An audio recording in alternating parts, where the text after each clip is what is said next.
Salut, pour avoir posé des questions pertinentes.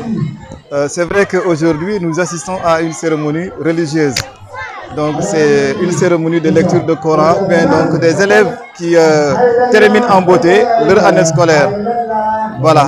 Donc, quand j'ai été choisi comme parrain de cette cérémonie, ce que j'ai ressenti en moi, c'est un sentiment de fierté. J'ai été très fier, j'ai été très content parce que bon, je ne suis pas le seul qui peut être parrainé ici à Djibanate, mais quand le choix porte sur ma modeste personne, vraiment, ça vous va droit au cœur. C'est un sentiment de fierté. Maintenant, quand nous venons assister aussi à la cérémonie, on a assisté à une très belle cérémonie. L'accueil a été chaleureux. Vraiment, on a été très bien accueillis. Cet accueil aussi vraiment m'a beaucoup marqué. Donc vraiment, ce que je ressens par rapport à cet accueil-là, ça m'a beaucoup marqué, franchement, ça m'a beaucoup plu. Quand j'ai également, pendant la cérémonie, quand j'ai écouté les enfants réciter des versets, en tout cas qui ne sont pas du tout faciles à réciter, mais des enfants par rapport à leur âge, vraiment là, ça me rassure. Parce que je sais que au moins la relève est assurée. Donc ces enfants-là, demain, ils peuvent être utiles pour la société parce qu'on a besoin de ça. Donc ici à Djibanate, il faut développer aussi bien l'éducation peut-être européenne, mais également aussi, il faut aussi donner beaucoup d'importance à l'éducation religieuse. Donc je vois que parmi ces gosses-là, il y a beaucoup qui font l'école européenne, d'autres qui font donc l'école coranique, mais tout ça, ça me rassure. Je vois que donc la relève ici à Djibanate, vraiment les vieux, les parents sont en train de se battre pour assurer cette relève-là. Donc voilà ce que je ressens par rapport à la cérémonie. C'est une cérémonie qui m'a beaucoup marqué et qui m'a beaucoup plu. Aujourd'hui, quand on parle de l'éducation coranique, si on doit beaucoup insister à nos valeurs, donc inculquer vraiment des valeurs à nos enfants. Parce qu'aujourd'hui, les enfants font face à beaucoup de contraintes, n'est-ce pas? Les réseaux sociaux sont là. Avec les réseaux sociaux, ça peut facilement pervertir l'enfant. Donc il faut que les parents, n'est-ce pas, se mettent au travail, donc en insistant sur l'éducation vraiment coranique, qui va être donc le moyen, n'est-ce pas, de transmettre au moins les valeurs, d'inculquer vraiment les bonnes manières à nos enfants. Donc vraiment là, je trouve formidable. Ce travail est en train d'être abattu par nos ancêtres, par nos parents. Donc il ne faut que les encourager donc, sur cette lancée-là. Maintenant, en tant qu'éducateur, c'est vrai, j'ai été très satisfait de ce que j'ai retrouvé ici par rapport à la cérémonie, mais en même temps, j'ai constaté que vraiment il y a des manquements. Donc les élèves, n'est-ce pas, travaillent dans des conditions extrêmement difficiles. Voilà, ils travaillent dans des conditions extrêmement difficiles. Donc pour cela, ces élèves méritent d'être accompagnés, n'est-ce pas, pour que les conditions d'études soient améliorées. Et les maîtres coraniques aussi qui accompagnent ces enfants travaillent dans des conditions difficiles. C'est des gens qui travaillent sans salaire. Le travail est un travail de bénévolat.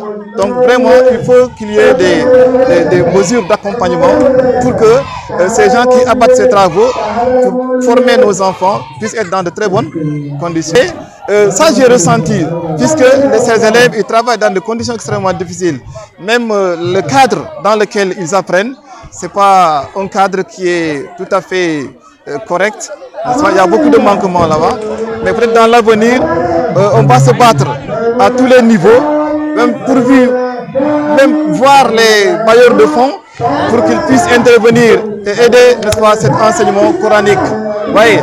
Donc le support sur lequel les élèves là travaillent, utilisent. Donc on a vu que tout ça, ça pose problème. Ils travaillent sans support et on ne peut pas travailler sans support. Voyez. Donc ça veut dire que les moyens font énormément de défauts.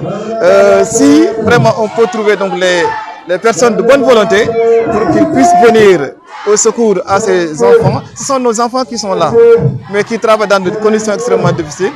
Donc je crois que ces enfants méritent vraiment d'être accompagner. Bon, cette discrimination, donc, là, on interpelle l'État. C'est l'État qui doit revoir sa politique. Vous voyez, quand on parle d'éducation, c'est la recherche de connaissances. La connaissance, on peut l'acquérir dans les écoles, mais aussi on peut l'acquérir dans les écoles coraniques. Donc c'est à l'État de jouer le jeu, faire de sorte que les mêmes moyens qu'ils utilisent, mais qu'ils mettent dans l'éducation, n'est-ce pas, à l'école française, que ces mêmes moyens, n'est-ce pas, soient également transmis dans l'éducation coranique, pour qu'on nous puisse oublier cette discrimination. Voyez, donc toutes ces écoles-là méritent vraiment d'être accompagnées. Et je crois que le président, dans sa politique, il pense à ça. Et il doit, pour l'équité territoriale, peut-être il y a certains milieux qui en bénéficient et d'autres n'en bénéficient pas. Vers nous, ici, les gens n'en bénéficient pas.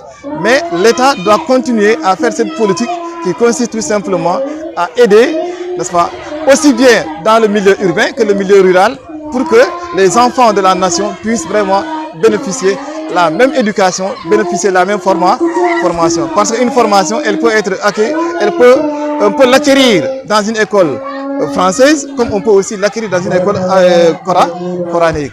Maintenant, ce qui fait défaut, c'est qu'on voit très souvent que l'école coranique est laissée en rade par rapport à l'école française.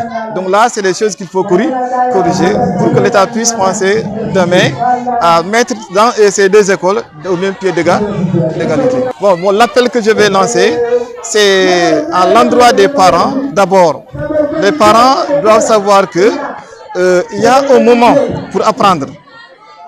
Très souvent, c'est pendant la jeunesse. Vous voyez, donc les parents doivent insister, faire des efforts pour que les enfants apprennent comme il faut. Parce qu'après la jeunesse, donc là, c'est un peu difficile d'apprendre.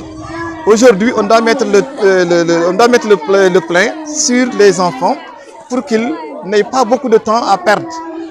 Quand ils seront maintenant des majeurs, là, ils auront d'autres ambitions à faire.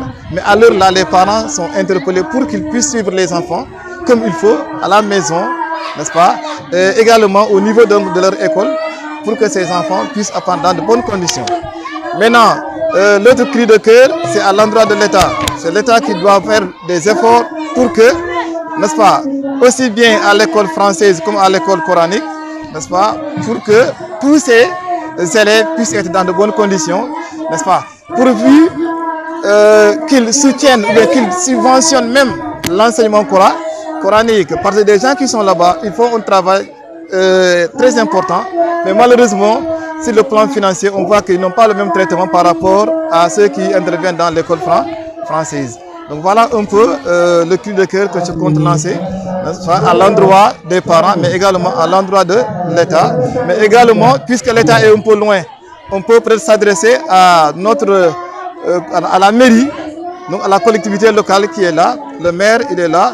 Donc je crois que il pense déjà à l'éducation coranique, mais il doit encore faire beaucoup d'efforts pour que ces écoles coraniques, n'est-ce pas, soient dans de très bonnes conditions. Voilà.